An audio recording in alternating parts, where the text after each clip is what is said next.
Maudit soit le fils qui questionne son père. Que fais-tu? Donc tu peux juste questionner ton père et prendre la malédiction. Tu peux juste questionner ton père spirituel sur certaines choses et prendre la malédiction. Facilement et gratuitement. Facilement et gratuitement.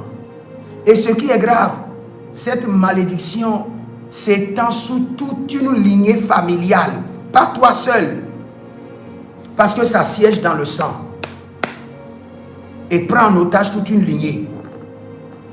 Même tes enfants qui ne sont pas encore nés, ils peuvent même quitter l'Afrique et ils seront en Europe. La malédiction sera là avec eux. Pourquoi? Parce que c'est dans le sang. Ça siège dans le sang.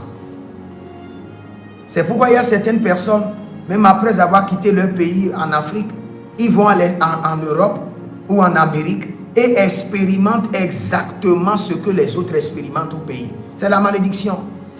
Le problème est dans ton sang. Et aussi longtemps que ton sang a voyagé, le problème a voyagé avec toi. Aussi longtemps que tu as pris le visa, le problème a pris le visa dans ton sang. Aussi longtemps que tu t'es installé à l'extérieur là-bas, le même problème s'est installé avec toi. Parce que c'est dans ton sang. Et si tu veux ta délivrance, tu nettoies ton sang, tu traites ton sang. Toute malédiction qui siège dans mon sang, que le sang de l'agneau les détrône, que le sang de l'agneau les élimine.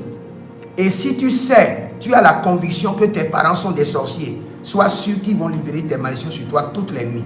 Même s'ils ne l'ont pas libéré physiquement devant toi, et tu as la certitude que tu as un père qui est un sorcier, un agent des ténèbres, un mystique, il ne manquera pas de libérer des malédictions sur ton mariage, sur ta santé, sur tes finances, sur tes projets.